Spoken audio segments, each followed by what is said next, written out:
یا آقای از بازاریای تهران میگم با رفیقم رفته بودیم ظهر نماز ظهر است تو مسجد، رفتیم نماز بخونیم.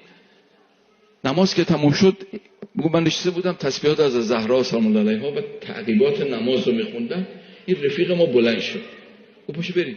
گفتم بیشین تعقیبات نماز رو هم بخون بابا، بادبادک هم بی دنباله بالا نمیره، نماز باید دنباله‌ای هم داشته باشه، بیشین تعقیبات رو. گفت بابا کی وقت بکنه، اینقدر چک و سفته و این حرفا داریم که کی وقت بکنه میشه تعقیبات.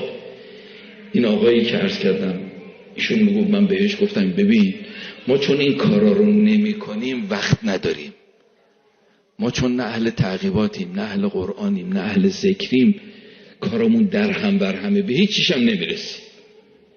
اتفاقا تسبیحات از زهرا از اون چیزایی هستش که وقت آدم رو با برکت بکنه. اصلا شما تو شأن نزول این تسبیحات از زهرا شاید همه تو شنیدید، از زهرا کاراش خیلی زیاد بود، خیلی. یه مرتبه امیرالمومنین اومد تو خونه دید خانم دستاشون انقدر دستاس کرده و آسیا کرده، چون اون موقع کارها رو گندم و مثلا از 0 تا 100 باید خود خانم خونه باید آرد میکرد، آسیا میکرد، خمیر میکرد، نون درست میکرد، 0 تا 100 رو باید انجام میداد.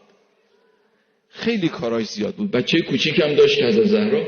امیرالمومنین وقتی اومد کارهای زیاد حضرت زهرا رو دید گفت خانم خیلی خوبی که از پدر بزرگوارتون پیغمبر درخواست کنید یه خدمتکار براتون قرار بده که کمکتون کنه. حضرت زهرا وقتی خدمت پیغمبر رسید و این رو گفت، پیغمبر اکرم فرمود زهرا جان یه چیزی بهت یاد میدم از خدمتکار برات بهتر. این تسبیحات رو یاد حضرت زهرا داد. 34 مرتبه الله اکبر، 33 مرتبه الحمدلله، 33 مرتبه سبحان الله.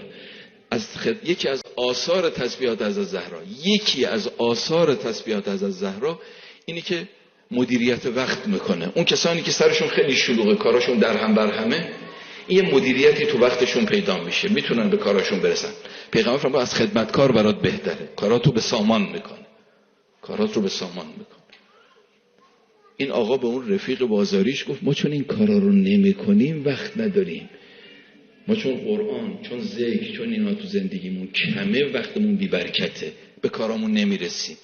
اینا رو اگه یه مقداری براش آدم وقت بگذاره به کاراش بهتر میرسه. خیال نکنی که مثلا من وقت رو قرآن گذاشتم وقتم گرفته شد. نه خیر، وقتت باز شد، وقتت باز شد، گرفته نشد، باز شد.